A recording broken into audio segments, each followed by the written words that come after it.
Speakers will be Elena Lobova. She is the CBDO and the co-founder of GDBAY, and Jakub Dvorský, the CEO of Amanita Design. The guys will be talking about basically everything game dev related. So this will be our last talk. So I hope you all will enjoy it. Welcome, guys. I will just put on some fire. Yes, please. Yep. Okay. Now it's a proper fireside chat. Hi, everyone, and welcome to our fireside chat with Jakub Dvorský of Amanita Design. My name is Elena, as Natasha just said. I'm a co-founder of GDBAY and advisor to Games Gathering. I'm very happy to finally have live fireside chat, not online one, after 2 years of COVID. And I'm a little bit sad that we're not having it in Kyiv because of the circumstances and because of war. But hopefully we'll be back to Kyiv next year. By the way, Jakub, you've been to Kyiv, right? Do I remember it correctly? Yeah, I was at DevGam, and it was the time of Maidan, so it was kind of interesting. Oh yeah, it was 2013, right? Yeah. Okay, Yes, yeah. I remember that you had a talk about Machinarium. And I remember it because it's one of my favorite games of all time. And I really admire everything that you do. But let's start from the beginning.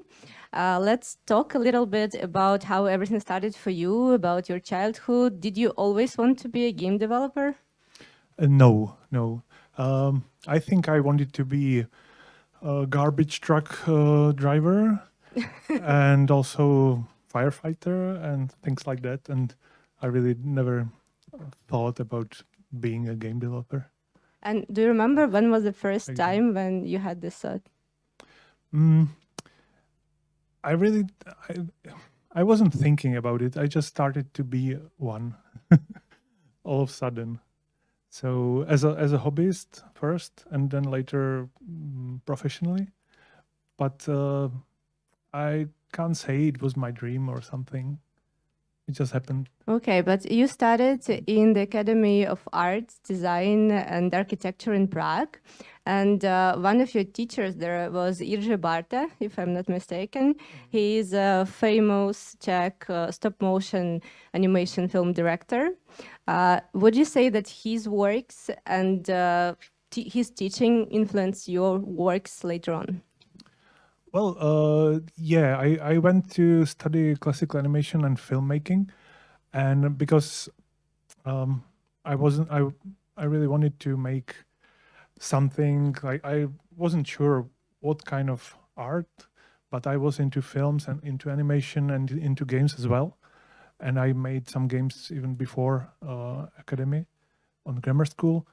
But I was influenced by Jiří Barta, definitely by his films, but by Czech animation films in general.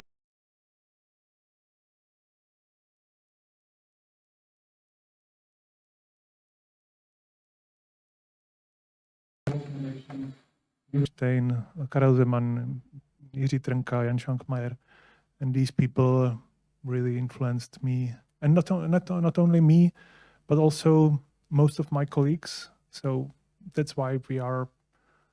I'm like on the same wavelength with my colleagues, and it's much easier to understand each other because we have the same background. Cultural background.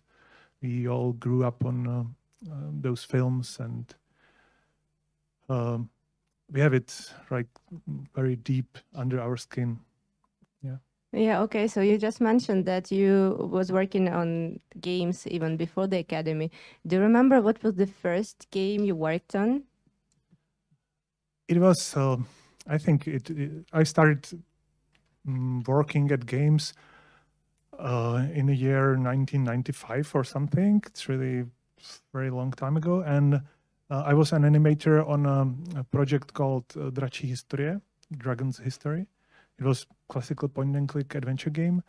And I wasn't designing the game. I wasn't the artist. I was just an animator on that project. So it was interesting experience, which get me into games, really.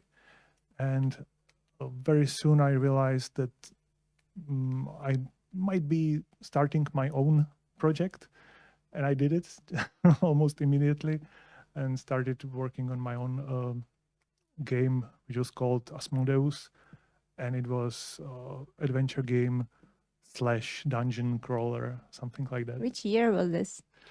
I'm not sure when I started. I think it took us 3 years. I did it with my schoolmates, but it was released in 1997. Okay. Properly, it was released on CD-ROM. It was, I think, one of the first Czech games ever released on CD-ROM with proper dubbing. So it was something. Okay, and a few years later, in 2003, so almost 20 years ago, you started Amanita Design. Is it true that it was just you in the beginning? Yes, actually, I established the brand Amanita Design as my personal brand for my graphic design, web design things, because back then I thought that I will be freelancer graphic designer and animator, but I just get into games and never really started making proper commissions as a game designer, as a graphic designer. Okay, and can you tell a bit about the games that you've been working on as a game designer? How ideas came to your mind? How you went through ideation, through pre-production? Mm-hmm. Well, it depends on every project, definitely. But usually I have some basic vague idea or a vision, I call it vision, of some gaming world. For example, the world with robots of Machinarium or Samorost. And I kind of fall in love with this vision or idea, and I'm carrying it in my head for some time, and just thinking very extensively about it, just time to time. And when it sticks, when my passion don't fade out very soon, then I know that it's something important or something which I could work on, and start. And then I start to design some ideas for it properly. And I think this part is very important, because our games are usually very complicated and takes many years to create. So it's really important to choose the right direction and to choose the right project. So your passion doesn't fade out soon, because you need to keep that passion throughout the whole development. It's very important, very important. So you have to really love this world that you're creating. Yeah, I have to, and I really need to feel some desire to finish it and some passion for it. And when it happens, then it's much easier to continue working on it for so many years. And then when I'm already decided that this is the right thing to make, I usually start to gather assorted ideas about the world, because I always think about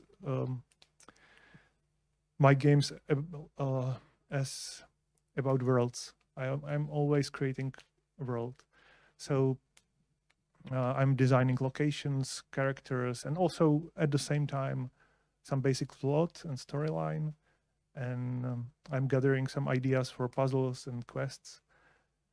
And then when I have enough of these little ideas, I start to seriously putting it together and build the whole thing, the design documents for production. And then production is the other thing, which also has some development at first. We need to develop always the right art style for our games. We rely on art style quite a lot, so we are very careful to choose the right art and we develop it with, usually it also depends on the project, but in case of Machinarium, for example, or Samorost 3, I worked with our artist Adel Achman, and we just developed the art style for like 3 or 4 months, just discussing what it could need, and drawing and brainstorming ideas. And only after that we have some vision how it should look like, and then we start to produce the real assets. So the preparations are very long. And How long does it usually take? Usually I need at least a year to bring some ideas on the table. Then another maybe half a year needs for development of art style and other preparations. And after that time, we are just on the starting line. Okay, so talking about plot and narrative, most of your games, or all of your games, don't have any dialogues in it, but still they have a very rich narrative. How hard it is to narrate without words? Yes, we don't use words and like texts, and it is kind of hard to make some more complicated narration without words. Of course, that's why our games are quite simple in terms of storyline.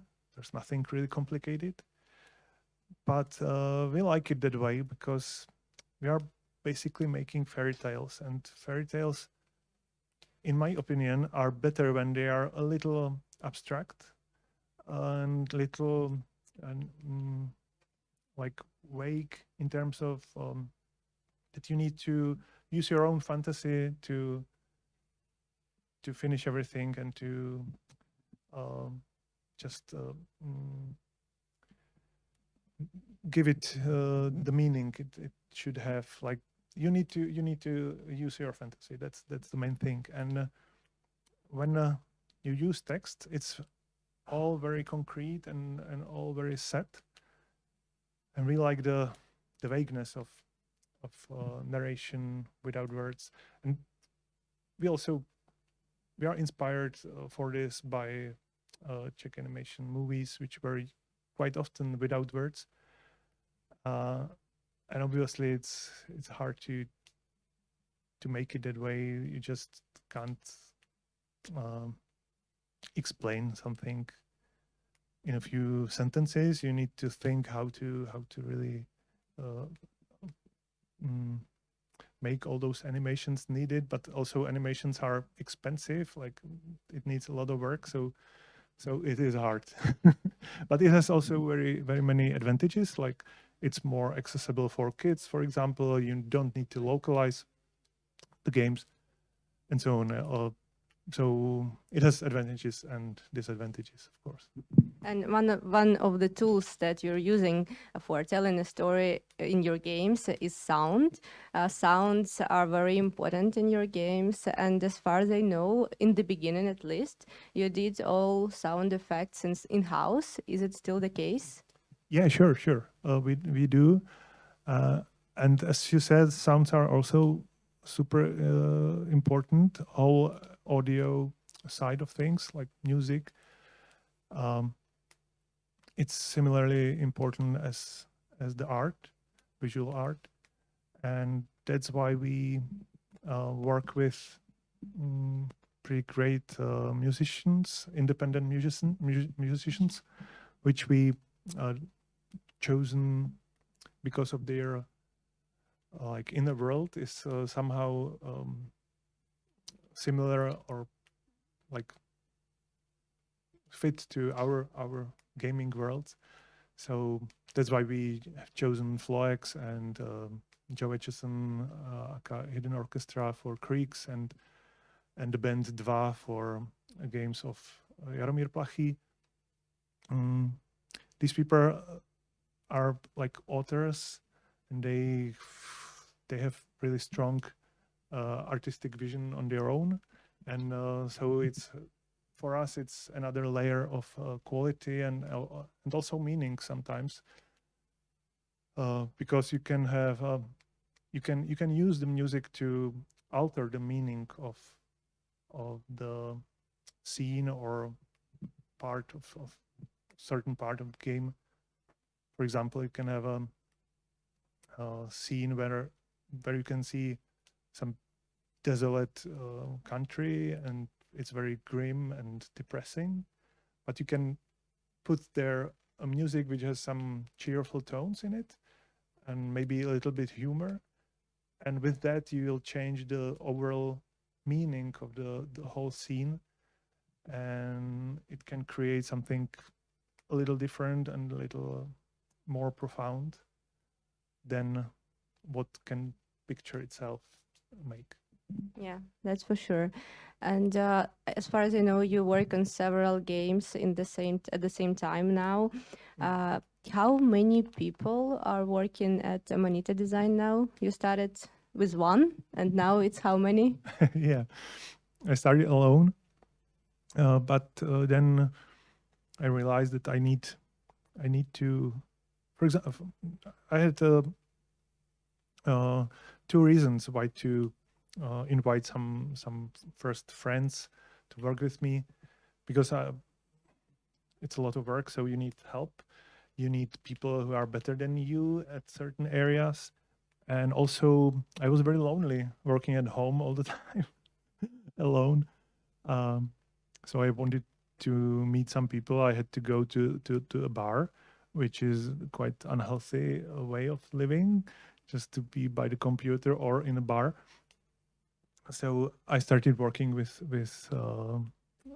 my schoolmates at first from Academy of Arts, and then we established a proper studio much later, the office in Prague, and since then I'm working to the office, which is great. I never wanted to be an employee in some company and to go to work. I always wanted to work at home alone, and now I love going out from home to work every day. It's great, so calm in the office. But yeah, to your question, we are now I think 27 people, and we have 4 teams currently working All in Prague? The studio is in Prague. Most of the people are in Prague, are located in Prague, but some of my colleagues are in Brno, in Pardubice, and other cities. Yeah. So you went from 1 to 27, and in the beginning, as far as I understood, your main challenge was loneliness. And do you have any other challenges now, with the team big like that?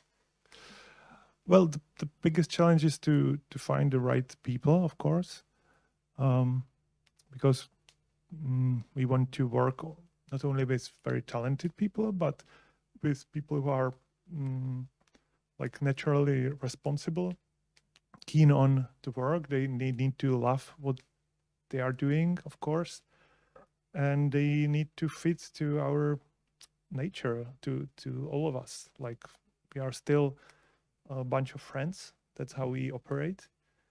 There's no real top-down structure. So sometimes it's really hard to find the right person who has all the things we need, and then sometimes we have some arguments and stuff, but it's normal, and I like it. I like this human side of development. Yeah, this is how a creative process works. Yeah. So you said that you don't have the strict hierarchy, but still you're the CEO, so you need to manage people. And do you still have time to participate in the creative process, to do some actual game design or art, or do you mainly do just managerial tasks? Actually, I was a bit worried about this in recent years, but I managed to find great people who take care about finances, agreements, contracts, and other daily like stuff. And I'm back, like 90% of my time goes to development, which is great and really refreshing, because I used to do everything in a company, from business and marketing and this kind of stuff, which is not really my expertise, and I'm probably not good at it. And it was stressful as as well. So now I'm happy to be a game developer again. Well, these days I make mostly game design. Okay, and as we just said, that creative process works in a way when you can see people, when you can talk to them. It's good when everybody is in one place. Did pandemics influence your creative processes? Did it change anything for you? We were pretty lucky that we weren't very much like hurt by pandemics, because our studio is still quite small. So we never closed the office, even though not everybody went like was going to work. Was less of us, but we'll still there were some people in the office, which was great, because I otherwise I would miss them. And at the same time, we are used to work remotely. Many of my colleagues works remotely at least a few days a week, so it was possible to do it like properly. And also, business side of things went pretty good during pandemics, so we were lucky to not being hurt much. Okay, that's good. Let's get back to games then. A lot of the games that you already released are in some ways similar, but also in some ways very different worlds, very different mood. Can you tell us about the games you're currently working on, and how similar and how different are they from the games that you have already released before? Well, a few months back, we announced officially a development of a game called Phonopolis, and it's a game being created by a new team, brand new team, but the game is in development for, I think, 8 years already, in under Amanita. So, and this is debut for the team, but this game is also very like similar in many ways. It's a handcrafted adventure game with very strong visual style, and it also it's also inspired by classical animated puppet animation. So I think it fits to our library of games very well. But at the same time, it's quite different in a way that the main topic is a bit heavier. It's about a dystopian city called Phonopolis, which is ruled by oppressive tyrant who is manipulating people with amplifiers installed in the streets, in factories, and even in people's houses. And it is like a heavy topic, but at the same time, it's full of humor, and it's cheerful. It will be good for kids, which is which sounds weird, but it works somehow. And also, there's one difference. There is, for the first time, there is some text and verbal side of things, because there's a narrator. And that is because the storyline is very important in this game, and it's a little bit more complicated, and it wouldn't be possible to just tell it without words at all. But there won't be much of it. Like, we are not fans of lengthy dialogues or anything. There will be the narrator, so you can play, and some time to time there will be some additional layer of information through the narrator, so you can understand it properly. And besides that, Radim Jurda, who is the main author of Creaks, he's working on some tabletop game, which is still like a mystery what it will be. It should be a card game, but I haven't played it yet, so I don't know. And my team started working on a new project, which is still secret at the moment because it will take a lot of quite a few years to finish. So we don't talk about it. And Jara Plachy is also with his team starting new game, which should be very, very colorful and cheerful and quite the opposite of Happy Game, which was very dark and psychedelic. Okay, so you have several games in development. You have 27 people. Would you still call your studio an indie studio? Oh yeah, definitely. Even though it's just a label and I don't think it's important, but we are independent because every team's completely independent on our in Amanita. Every team has, I think, almost complete freedom of what they are doing. They are not being pushed anywhere, definitely not into any commercial way. And we as a studio are also independent because we don't have any owner or investors, just our own. So we are independent. Was it on purpose? Did you decide, did you want to not have any investor, or it just like maybe you tried at some point and didn't secure investment? No. We want to be independent, definitely. There were many people or companies trying to like invest into us or buy us even. But there's really no reason why would we do so, because we have enough income, very steady income for our development. We don't want to grow terribly. And for me, actually, I'm the owner of the studio. So, and for me, it's my dream thing. I always wanted to have, not always, but I just dreamt about having such nice little studio, and I don't want anything else. So why would I sell it to anyone? Okay, yeah, fair enough. So you're in indie game development for almost, actually more than 20 years, if you don't only talk about Amanita Design, but about you personally. Can you tell how the indie game scene changed over these 20 years? What were your challenges back then, and what are your challenges now? And what do you think are the challenges of the other indie studios now, comparing to the time when you started? Yeah, of course, the whole scene changed incredibly when I started with Samorost and these things.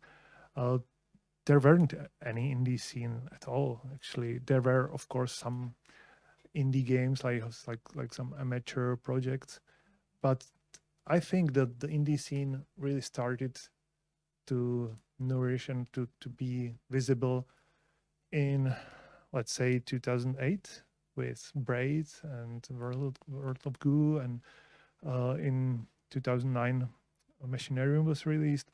These games were like, it was, I wouldn't say it was easy, but the competition in the indie scene was much smaller, and attention of players was quite big at that time, because people just realized that there are some smaller games and which are interesting, sometimes more interesting than AAA games. So even journalists were interested, and we were on the first wave of the indie games, which was nice. And then thousands of studios emerged, and the competition nowadays is incredible. So to start a new company is hard, and of course, the method of distribution also changed and improved. It's much easier nowadays than it used to be. The tools are great, incredible engines and everything.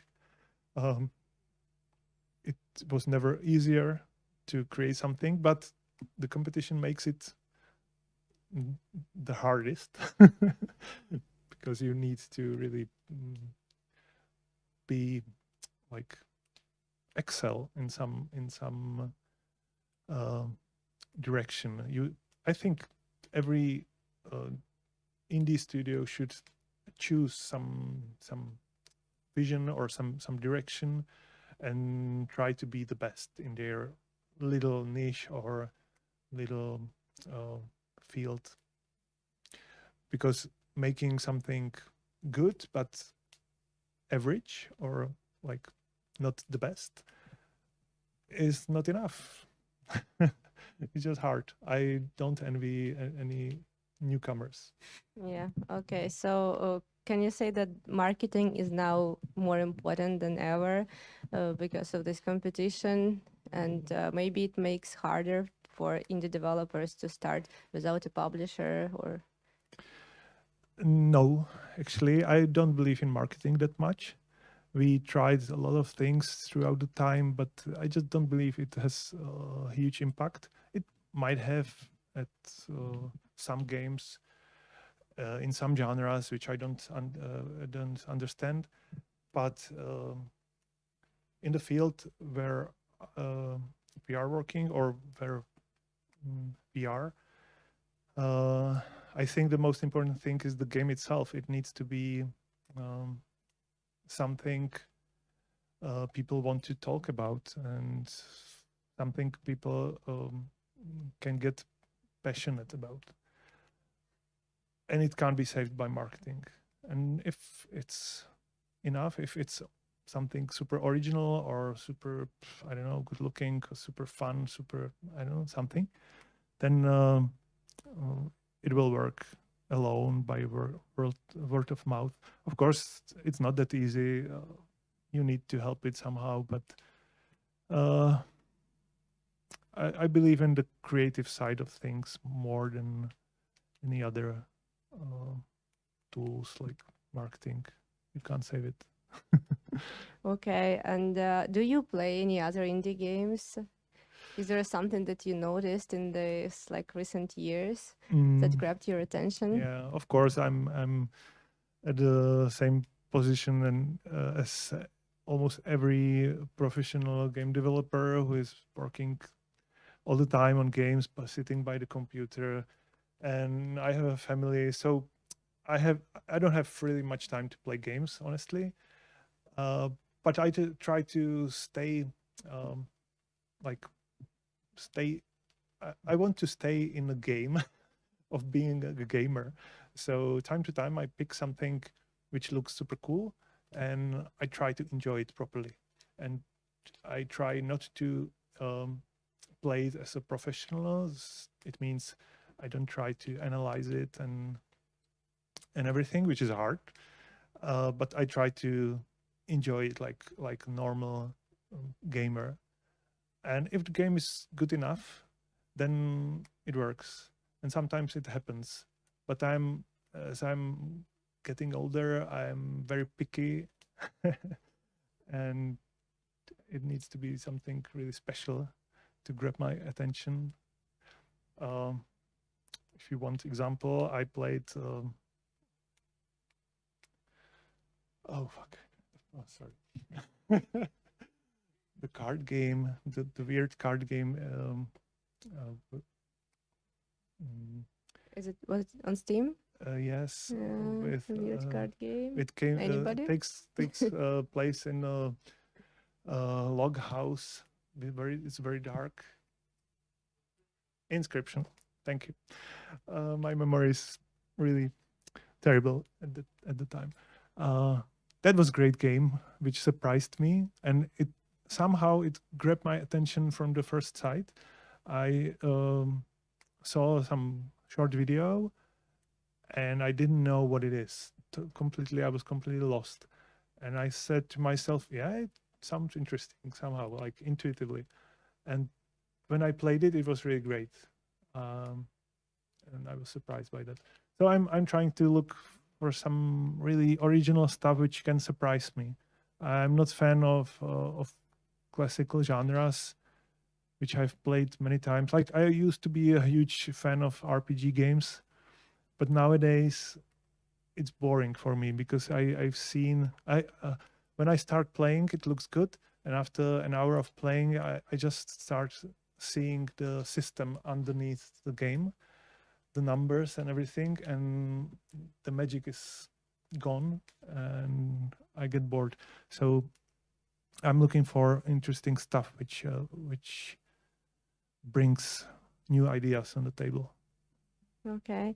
Talking about your talk at DevCam in Kyiv in 2013, I recently rewatched it. So it was 2013, almost 10 years ago, and you were worried about Flash as a technology that most of your games were based on. Now it's 2022, and you still use Flash in some of your games. Why did you decide to stick to it? No. We don't use Flash anymore. Okay. We are in Unity 100%. Only Jara Plachy, the creator of Botanicula, Chuchel, and Happy Game, he's still using it as an animation tool. But our programmer created some tool to use those animations and bring it to Unity. And he just sticks with the animations technique he learned, but we just abandoned Flash altogether. Okay, yeah, that's good. I didn't know that.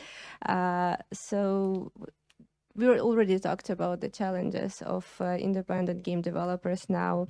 Can you see any trends that they should pay attention to, both in terms of technologies and game design and the market overall? Technology-wise, I'm really not a tech person, and our company is not really based on technology innovations. Luckily, because it's good for us actually, because our games don't get old as quickly as most of the other games, which is great. But in terms of trends, I don't really follow the trends, but I'm into experiments and into brave new directions. And I admire all. I'm not saying that we are making any revolutions, definitely not. But I admire developers who are trying to explore new genres and to find new ways how to. Well, because I still think that games medium is completely unexplored. It's a huge unexplored territory. That's why it's so exciting.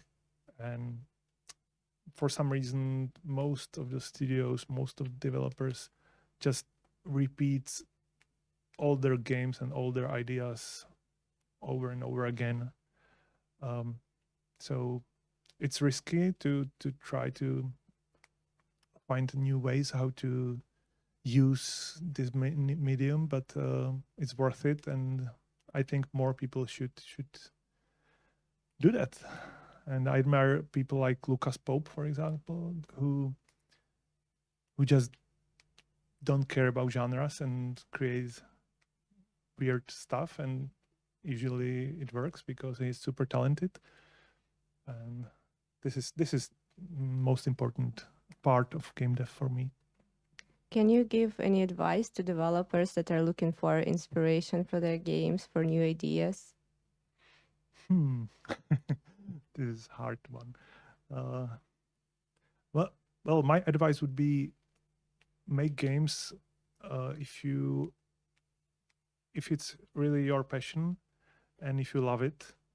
And I think it's great to go to game jams and these kind of events to make something quickly and experiment a lot, and find friends in the community who likes it, who loves it as much as you do, because at these events you can find your future colleagues. Maybe you can establish a proper studio with them, and also make it because you love it, not because you believe you will get rich, because most probably you won't, and most probably you won't even be able to make enough money to live from it. So maybe you will need to get employed at some bigger studio or somewhere else outside of games altogether, but continue making games as your hobby, because it's an art form. And it's same like with music. Like when you are starting a band, you probably don't expect you'll get famous soon, and you'll be living like professional band. It's hard. Everybody knows it. And in games, it's nowadays it's the same situation. And people who go to games to earn money, I think they are on the wrong street. Like there are better places where it's possible to make money. Like, but games are nicer and more fun. But it's only for I believe it's only for people who really love games, like the whole medium, I think. Yeah, so there are no guarantees for success, but you can be successful only if you really love what you're doing. I believe so. Of course, there are plenty of cases when it's different. But I don't know. I wouldn't do that if I really don't. Yeah. I always wanted to create games because I want to create something, not because I want to make money or something. Okay, one more question about the future. So you mentioned you're also making a tabletop game now. Do you also want to explore or plan on exploring some other media areas, like areas of entertainment, films? Yeah, films are quite close to our hearts because we are making narrative games, animated games. So animation movies are quite close to us all. But there is a possibility that some of our IPs will be used for films, maybe, and maybe we will be involved even. But that's not our main goal. We want to still remain in games and do what we do. Because as I said, I believe in games like it's the greatest medium out there. Okay. And before we come to the questions from the audience section, you can already start thinking about your questions. One more traditional question from me. If you could go back in time to the beginning of your career, which advice would you give to yourself? Oh, I don't really know. Maybe I made some mistakes with wrong people because I naively trusted everyone who looks nice, like not visually, but who is like nice person. But it needs a little bit more. So I would be more careful picking up some people, and also. In terms of game design, I was very like, I just didn't take care about game design in the beginning at all, and about playtesting and like things like that. It's a craft to make a game. You don't. I just trusted my intuition too much, and I didn't know the craft, so I maybe would advise to myself to be more like to learn the craft more and to pay more attention to game design and playtesting. And games could be, our older games could be better with quite simple improvements. I mean, I don't know. Yeah, yes, fair enough. Even two advices, actually. Okay, then let's get to questions from you guys. I hope that some of you have questions. Just raise your hand. Natalie, can you? Yep, thanks.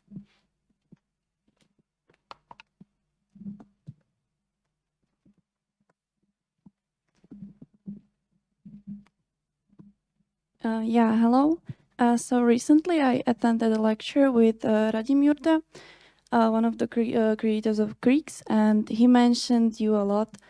He said that the project wouldn't come through without all your belief and support, and you even continued to support them when the development took longer than expected, and etc.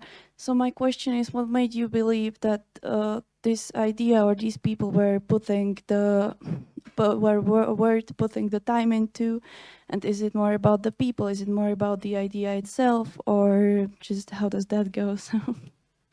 Yeah, well, Creaks was a game which wasn't created initially in Amanita Design. It was a school project of Radim Jurda and Honza Chlub, and these guys were preparing some, not even demo, but just some prototype, and they created some video animations of a game they would like to create, and they consulted with me several times, and over time I really started to like the project because it looked super great. Like the visuals were very nice and very close to what we do and to my heart. And not only that, because there's many talented artists, but it was from the first sight, it was obvious that Radim Jurda is also a real game designer and good one, that he can design puzzles and that he understands what it takes to make a game, which is often not the case with artists and animators who have nice ideas how to create interesting world and characters, but they don't know nothing about games, and they just don't feel it. And that's why you can't use such people as project leaders. And I saw that Radim is a great person who can lead his own team. So I offered him to make the game under our umbrella. We built a team and started working on it. And yeah, it took a bit longer than I expected. I expected about 2 years, and it was 8 after in the end. But all the time it looked great. There was many problems throughout the development because it was too complicated and the team wasn't that coherent. And Radim, in the end, he's great artist and great game designer, but not such great team leader, because he's very like calm person, slow, nice, everything's fine, but he lacks some kind of aggressive power or direction, which can. He's not a great engine for the team, to put it that way. But the project looked just great all the time, so I believe in it. It was just hard to like for the patience and for the nerves. Yeah, okay, thank you. It's interesting. And also, of course, it also got quite expensive after all the years. So we were a bit worried if it will work out in the end, because if it's not success, then it's kind of a problem when it's that expensive. But it had a happy end, and the game was very successful. Yeah, hello. Big fan of all your games. Thanks. Yeah, I would like to ask that ever since Samorost 1, 2, and 3, I think all your games are standalone games. You are not like doing follow-ups of, do you enjoy more like this type of creation, just creating something new over and over? Or would you do like a follow-up or a second, for example, Machinarium 2 or something like that? Are you thinking about that? Well, in my case, I just honestly want to create what I have somewhere deep in my mind. And if I'm carrying with myself for years some idea I really want to make, or which just sticks there all the time, then I just need to create it. And it doesn't matter if it's something new or a follow-up. For example, in Samorost 3, when we started making Samorost 3, I wanted to create some new IP. I really wanted, but when I was thinking about the project, I was putting together some ideas, and everything was very similar to the Samorost world. It was very natural and lots of weird little magical stuff, spacey.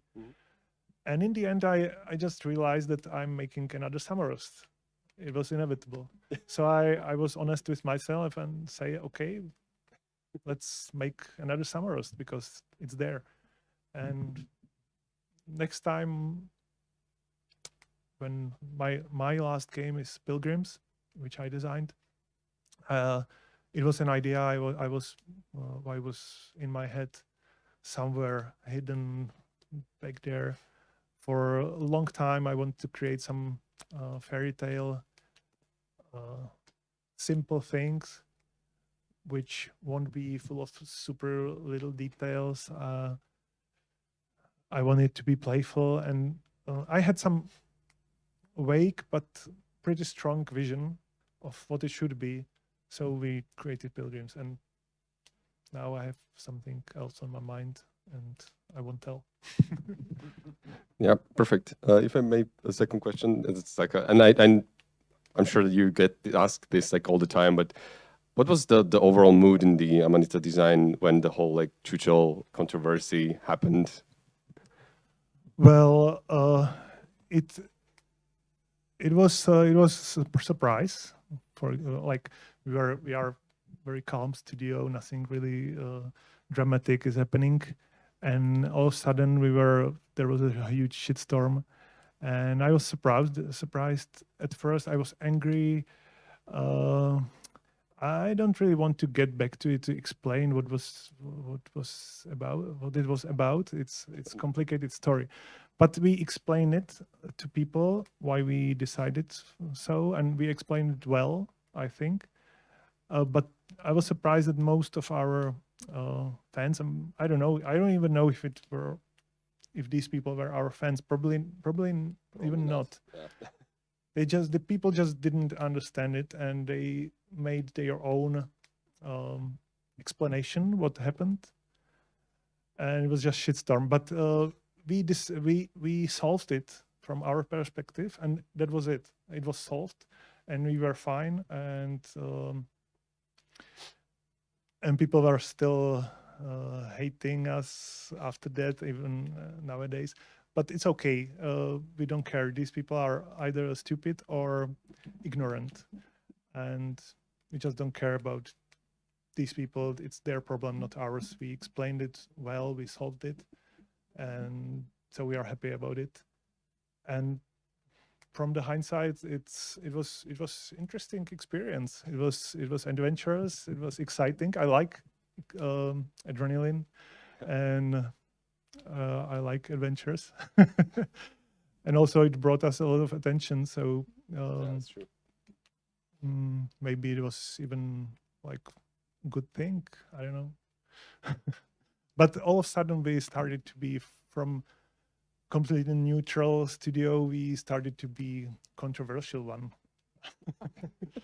Right. Thank you very much.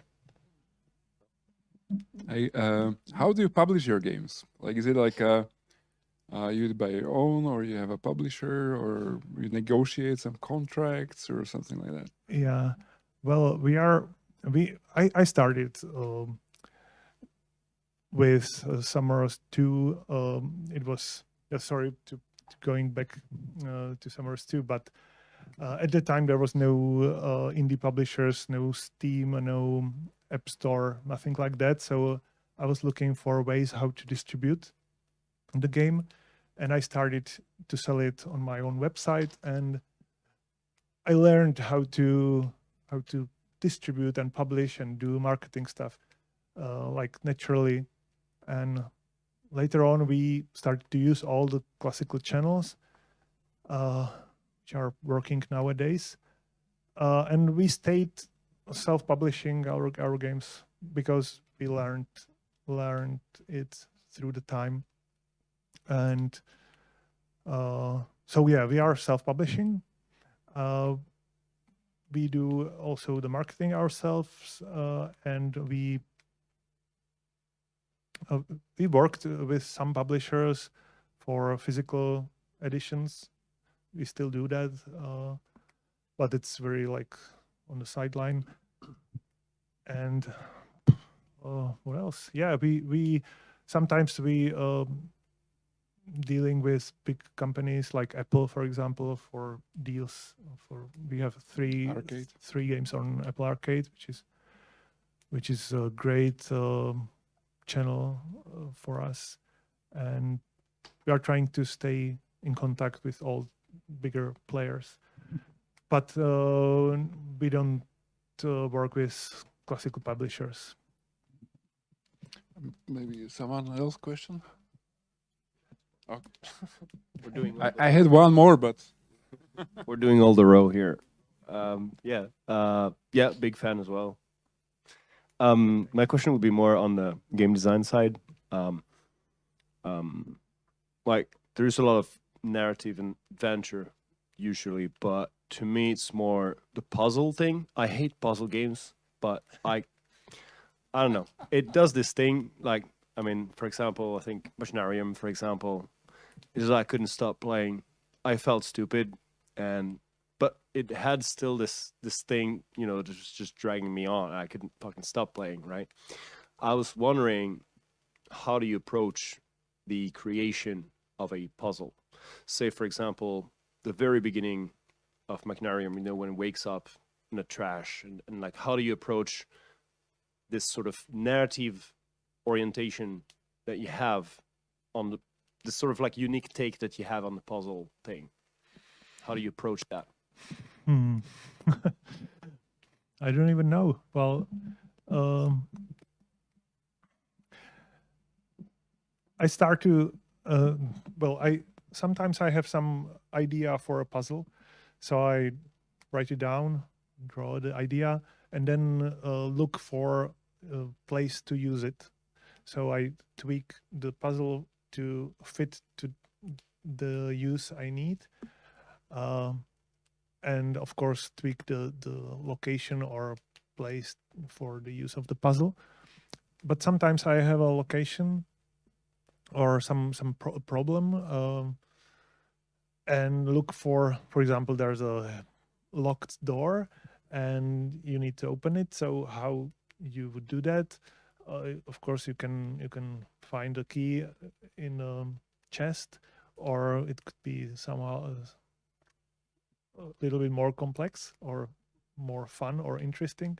And then I try to find a solution which fits to the place and fits to the world and to the narration as well, if possible. I don't know if I'm answering your questions.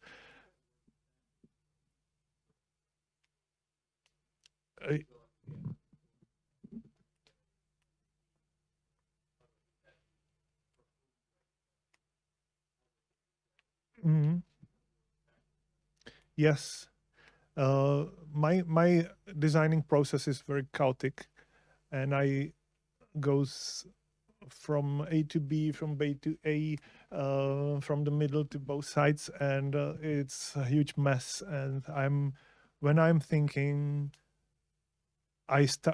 for example, I sit in the morning and say to myself, today I'll be designing this location A, and start thinking about it, and then realize that there's a little problem which starts at a completely different place and so I go to the different place. Then I realize there's a completely different problem which is elsewhere, and it's mess. I don't know. It needs a lot of time, but that's how we work. We make our games for years, so I take time even with the designing.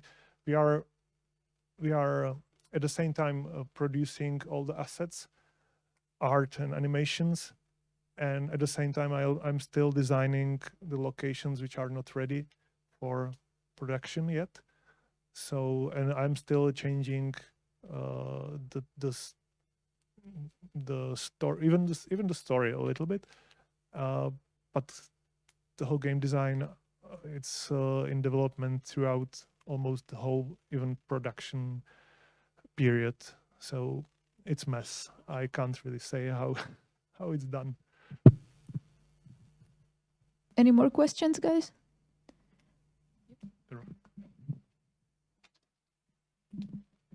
So half of my question actually you've just answered when you're saying that your creative process is kind of a mess and you're going about it in all different directions. However, I was reading this very interesting article by a famous painter that I forgot the name about, but that was saying that his creative process began at night before going to sleep and finished in the morning when he woke up. Do you have yourself some specific method where you put little seeds of ideas in your head and let them grow? It's interesting. It probably works this way somehow, because I always need to start thinking about something, then leave it alone and continue in a few days or even weeks or months. And it happens something in the head in between, like all alone, without my involvement, at least without my conscious involvement. So yeah, it kind of work, probably. I don't know if it's possible to use it like intentionally, but as I said, I need to think about ideas for a long time, and it has to ripen in my head. I'm not fast thinker by any means. Thank you. I guess there are no more questions left. So I would really like to thank you both. Maybe Lena, do you want to say something else? Yeah. Thank you so much. Thank you, Jakub, for coming here, for joining this fireside chat. I'm very happy that it was possible. Thank you all for your questions. Actually, the questions were amazing. And yeah, it was the last talk for today, I guess. So I'll see you all at the party soon, right? Thanks for having me. And let me say the last thing. I want to say that we as game developers shouldn't be silent and should really talk about even heavier topics than games.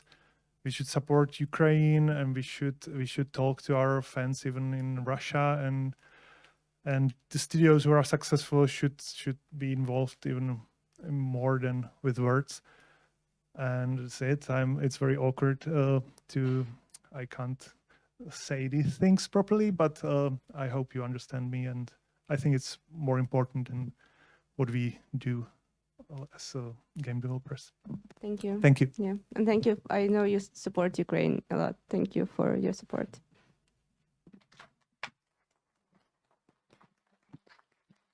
Yeah, thanks again. And thanks everyone for coming. We still will be having one party and 1 day of lectures coming up. So we will see you all at the party, just like Elena said. And thanks a lot, and hope you enjoyed all the lectures. They were pretty cool today. I'll be tomorrow at the same spot. So if you see a huge Powerpuff Girl at the back, I'll be here. Yeah. Have a nice party then.